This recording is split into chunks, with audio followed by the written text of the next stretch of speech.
So, আজি আমি আমাৰ চলি থকা Ancient Indian History third lecture to learn. And today's first question is, with reference to Vedic history of India, consider the following statements. Statement 1 says, in Rig Veda, hymns are called as suktas, which mean well said. Statement 2 says, some of the hymns in the Rig Veda are in the form of dialogue between a sage, says named as Vishwamitra, and the two rivers, Vis and Yamuna. Third statement says, iron was unknown to later Vedic period. And fourth statement says, the Shus were the opponents of Aryans who did not perform sacrifices. So, দিয়া হোৱা অপশনখিনি ভালকে চাওক আৰু আনসাৰটো দিবলৈ চেষ্টা কৰক কি হ'ব ইয়াৰ উত্তৰ So, in this case, answer will be 1 and 4 correct only. That is, in Rig Veda, hymns are called as suktas, which means well said. And fourth, the Jews were the opponent of Aryans who did not perform sacrifices. Now, option B is correct. Let's have a discussion on this. So, hymns in the Rig Veda are in the form of dialogue between a sage named as Vishwamitra and the two rivers, Vis and Sutlej. So, যিমানখিনি hymns আছে আমাৰ শ্লোক আছে ঋগ বেদাত সেইখিনি আসলতে এজন মুনি বিশ্বমিত্ৰ বুলি আৰু দুখন নদী বিজ আৰু সুতলেজৰ মাজত হোৱা কনভাৰসেশন বুলি ধৰিব পাৰি later Vedic period was the beginning of the use of iron introduced around 1000 BC and is mentioned as Krishna or Shyama Ayas. Later Vedic period the amar iron introduced hoisil aru ei samoyot ami ki boli koisu Krishna and Shyama Ayas. The Rig Veda includes more than 1000 hymns known as sukta or well said, and these hymns are in the praise of various gods and goddesses. Sometimes the people who compose the hymns describe themselves as Aryas and call their opponent as dasas or Daishus. And these were the people who did not perform sacrifices and probably spoke different languages. Later, the term dasa came to mean slave. So, jihokole ei je hymns kini pohisil, compose কৰিছিল তেওঁলোকে নিজকে আৰ্য বুলি কৈছিল আৰু তেওঁলোকৰ যিখিনি opponent আছিল সেইসকলক দাসাস বা দাইশিউস বুলি কৈছিল এই দাসাস সকলে জেনাৰেলি sacrifice বলি বিধান এইবিলাক নিদিছিল আৰু different language বা বেলেগ ভাষাত কথা পাতিছিল বুলি ধৰা হয় পাছত এটা টাৰ্ম ইউজ কৰা হয় দাসা and the feminine যিখিনি লেডিজ আছে সেইখিনি দাসী এই দুটা ওয়াৰ্ডৰ দ্বাৰা human slaves খিনি বুজাবলৈ ইউজ কৰা হয় so এই question tour answer হ'ব B, that is 1 and 4 1 2 দেখিলো শুদ্ধ in Rig Veda hymns are known as suktas and 4 the Shus are the opponents of Aryan etu kom palu now 2 says that some of the hymns in the Rig Veda are in the form of dialogue between the sage Vishwamitra ekinilage thiki ase and the two rivers Vis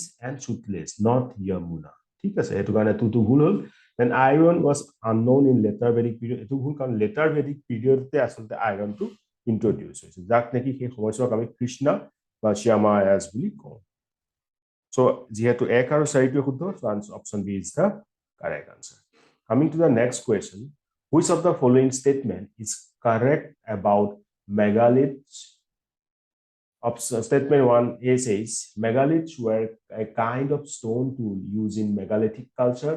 Statement B says they were stone boulders mainly used to mark burial sites.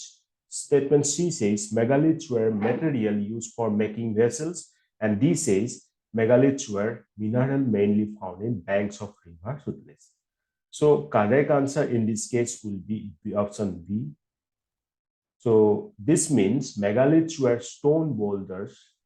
Boulder মানে ডাঙৰ ডাঙৰ hill বিলাকক আমি কওঁ carefully arranged by people and were used to mark burial sites আৰু এইবিলাক মানুহবিলাকে burial sites য'ত নেকি পুতা হয় সেইবিলাক জেগাত বাৰিয়েল কৰা হয় জৰা মানে সেইবিলাক জেগাত তোমাৰ মেগালিথছ খিনি ইউজ কৰা হৈছিল right the practice of erecting megaliths began about 3000 years ago and was prevalent throughout the Deccan, South India and in the Northeast and Kashmir is a megaliths বিলাক ডাঙৰ ডাঙৰ এই পাথৰ বিলাক ইৰেক্ট কৰি থিয় কৰি যে থোৱা এইবিলাক প্ৰেক্টিছ 3000 বছৰ পূৰ্বে আৰম্ভ হৈ গৈছিল আৰু ইয়াক south India Dickens north east আৰু কাশ্মীৰত দেখা যায় অলপ আগতে আপোনালোকে ডিমা হাছাও ডিষ্ট্ৰিক্টৰ নিউজটো হয়তো পাইছে right so then megalith is large often undressed stone that has been used in the construction of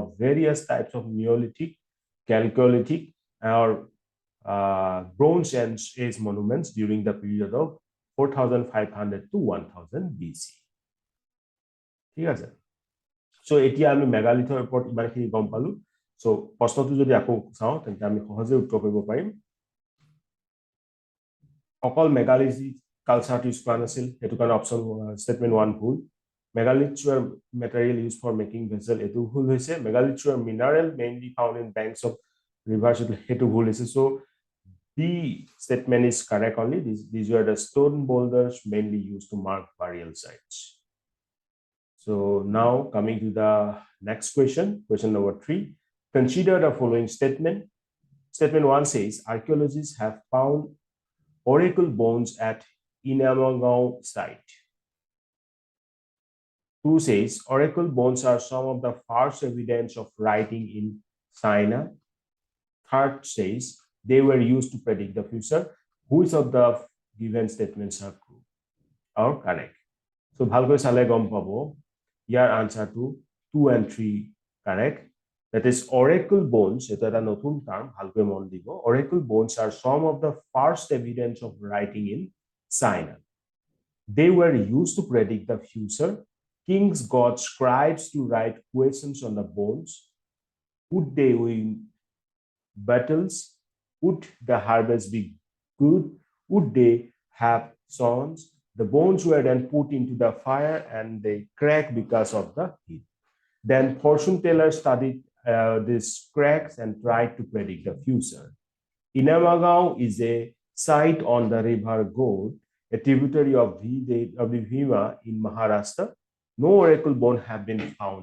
here Now, oracle bones bilak ki hoise enuka dhoroner evidence jitu neki Chinaত first evidence of writing in China tat poa goisile okay oracle bones bilakot first citing Chinaত je likha hoisil tar evidence poa goisil aru ei bilakok future predict koribole use korisile kings সকলে ৰজা সকলে generally কিছুমান question like তাহাতি যুদ্ধত জিকিবনে বা এইবাৰৰ ফসল ভাল হ'বনে নাই বা তেওঁলোকৰ লৰা হ'বনে নাই কিবিলাক লিখি পেলাই এই বনস বিলাক লিখি পেলাই তেওঁলোকে জুইত দি দিছিল আৰু জুইত দিয়াৰ পাছত জ্বলি গৈছিল ক্ৰেক হৈ গৈছিল তাৰ পিছত সেই ভৱিষ্যতবাণী যি সকলে কৰে ফৰচুন টেলাৰ্স হে তেওঁলোকে এই ক্ৰেক বিলাক জ্বলাৰ পাছত যিটো হয় ক্ৰেক বিলাক ষ্টাডি কৰি পেলাই ফিউচাৰটো প্ৰেডিক্ট কৰিবলৈ চেষ্টা কৰিছিল ইনামাগাঁও যে এটা সাইট আছে হেতু গোট ৰিভাৰৰ কাষত আছে আৰু গোট হৈছে ভীমা ৰিভাৰৰ ট্ৰিবিউটাৰি যিখন নেকি মহাৰাষ্ট্ৰত আছে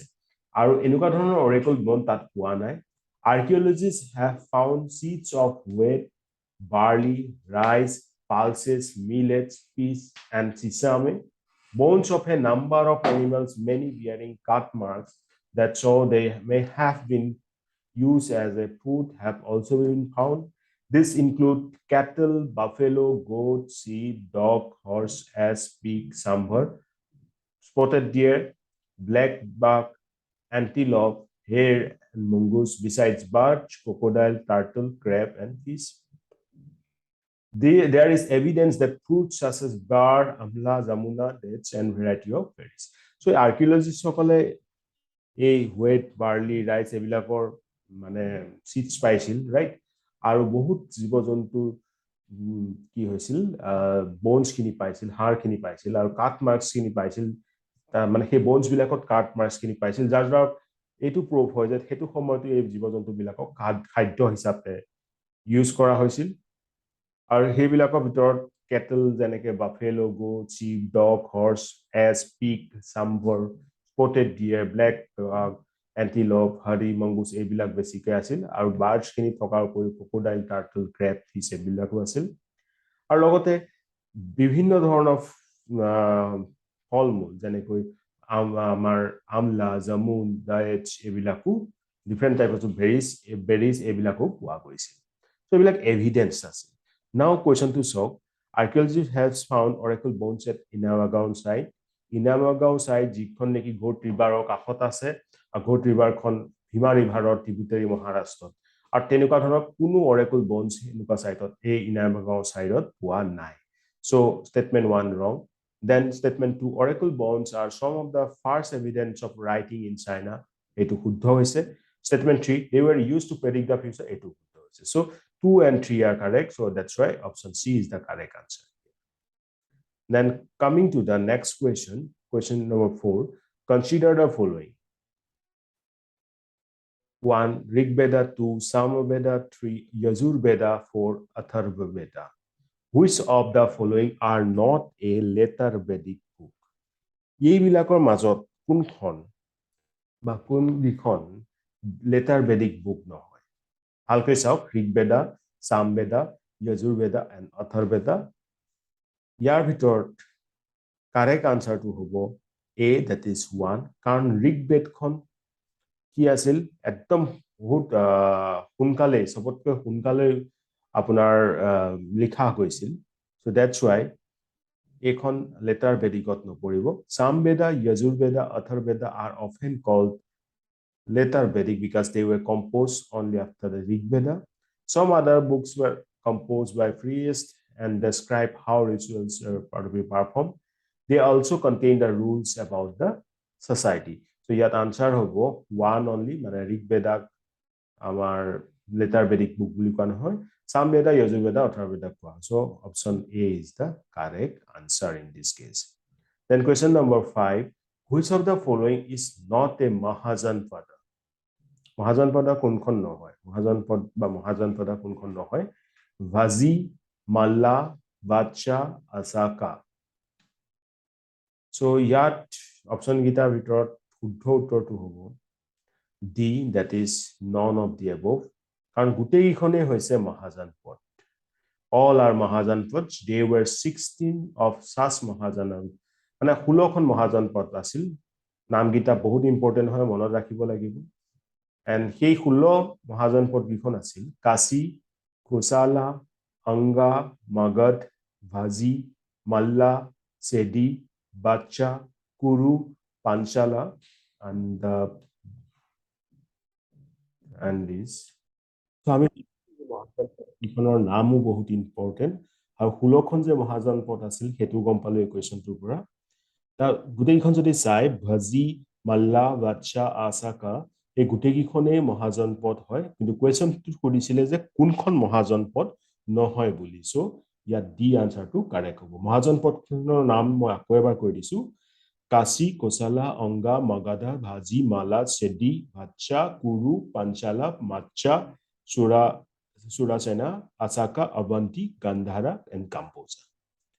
ঠিক আছে then coming to the next question তাৰ ওপৰত তাৰ আগত অলপ যদি আমি এই কিখনৰ বিষয়ে জানি লও তেনলে ভাল হ'ব হেতু কাৰণে আজি এটা কাম কৰো এই কিখনমান মহাজনপদ যিখন ইম্পৰ্টেন্ট হয় তাৰ ওপৰত ডিসকাস কৰা হ'ব so কাশী এতিয়াও আমি জানো যে বাৰাণসী ওচৰত আছে right Kashi is a region settled around Varanasi and it has a predominant position among the 16 Mahajanpada.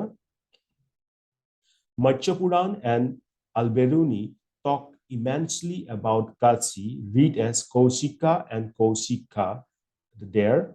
Also, we come to know much about Kashi from the folklores of the Jatakas. So, Kashi khon ekhon bahut important Mahajanpad hoy. যিখন বাৰাণসীৰ ওচৰত আছে right মৎস্য পুৰাণ হ'ল বা আলবেৰণী ইয়াত কাশীৰ ওপৰত বহুত ডিসকাস কৰিছে যাক নেকি কৌশিকা বুলি তাত মেনশন কৰিছে আৰু জাতকাটো এই কাশীৰ নাম উল্লেখ কৰা দেখা পোৱা যায় then Kosala comprises of Shavasti, Kushavati, Sakit and Ayodhya তো কোশালৰ ইম্পৰ্টেন্ট হয় Also, it constitutes of modern cities of Awadh, Oud বুলি যাক কোৱা হৈছিল, Uttar Pradesh. Ayodhya was under the control of Kosala king Prosenjit. A neighboring state was the famous Magadha. So Kosala আমাৰ এখন বহুত ইম্পৰ্টেন্ট আয়োধ্যা আন্ডাৰত আছিল, আয়োধ্যা আছিল কোশালাতে, আৰু কোনজন ৰজাৰ আন্ডাৰত আছিল, প্ৰসেনজিৎ। আৰু কোশালাৰ এখন নাইবাৰিং ষ্টেট হৈছে Magadha. Then Anga was one of the earliest of all. This was around Gangetic Plains. This state was known by various names like Malini, Champapuri, Kala Malini, Champa Malini, etc. It was in the Atharvaveda that the Angas were first mentioned. So Anga to এখন important হয় কাৰণ এইখন Gangetic প্লেনত আছিল আৰু ইয়াৰ বিষয়ে অথৰ্ববেদাত প্ৰথমবাৰৰ বাবে মেনশ্যন কৰা দেখা পোৱা যায়। দেন মাগাধা কথাটো ক'বই নালাগে, মাগাধ বা Magadha. Magadha was a powerful kingdom and was run by Bimbisara and Ajatashatru and his son.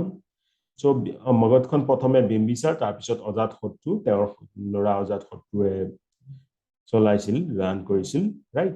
As per the Vedas, Magadha is the semi-Brahman state. In the later Vedic scriptures and texts, it was referred to as Kikata. Also, it is popular by various names as Magadhapura, Brihadarthapura, Vasumati, etc. And Vazi, composed of many different social groups and villages.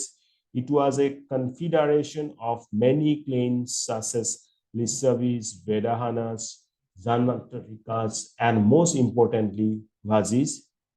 Its capital was located in Vaishali. Vajikhonu important hoy. Yar capital asil Vaishali. Then Malla has been mentioned in the Buddhist and the Jain works. It existed in a republic of 9 territories. The Mallas were known for their bravery, warlike temperament, and they were conquered by Magadha after Buddha's death. Then Shedi people existed on the southern part of Yamuna River. The capital of Shedis was Suktimati, and Rigveda gives details of this Shedi Mahajanpata. It was ruled by Hihupala or Shishupala, and it was this city where the Pandavas used to spend 13 years of their exile. So Shedikhon important হৈ পৰে কাৰণ এইখন শিশুপালাই rule কৰিছিল, লগতে এইখনেই সেইখন city য'ত নেকি পাণ্ডৱসকলে তেওঁলোকৰ 13 বছৰ বনবাস খাটিছিল, right? Bacha or also Bamsa followed a monarchical form of government. The capital of this Mahajanpada was located at Kausambi. So Bacha capital is in Kausambi. It became hub of all the economical activities, business and trade. Then Kuru basically belonged to the Puru Bharata family. These were the people who originated from Kurukshetra. Kuru obviously ইয়াত থকা মানুহখিনি কুৰুক্ষেত্ৰৰ লগত related. They are believed to have shifted to the republic form of government in the 5th of the 6th century BC. Panchala was divided into 2 parts, Uttar Panchala and Dakshin Panchala, with Satravati and Kampila capitals respectively. So Panchala to দুখন পাৰ্টত আছিল, Uttar Panchala and Dakshin Panchala. Uttar Panchalar Satravati আৰু দক্ষিণ পাঞ্চালাৰ Kampilia আছিল capital. Then Matsya was located to the south of Kuru and west to the river of Yamuna. As per Pali literature, the Matsyas were generally linked with Surasena. Its capital was Viratigangana. Then Surasena witnessed great metamorphism in this religion. Okay, its capital was Mathura. Capital Surasena's capital ki asil Mathura asil. Earlier Lord Krishna was worshipped here. Later the disciples of Buddha took over this Mahajanpada. Then Asaka, also known as Asamaka, this was situated in the southern part of the county and capital was Kotali. Then Avanti, बहुत important है. Avanti lay in the western India. This kingdom nurtured Buddhism immensely. Its capital was known as Ujjaini. Initially, this its capital was Mahishati, which later was integrated into Ujjaini. Avanti later dissolved into the Magadha Empire. So Avanti capital আছিল Ujjaini, প্ৰথমতে Mahishati but পাছত Ujjaini হৈ গৈ পাছত Avantiখন Magadha Empire আন্ডাৰত আহি যায়. Then Gandhara composed of Gandharas who were believed to be excellently trained in the art of war and have been mentioned in the Avartha Ved.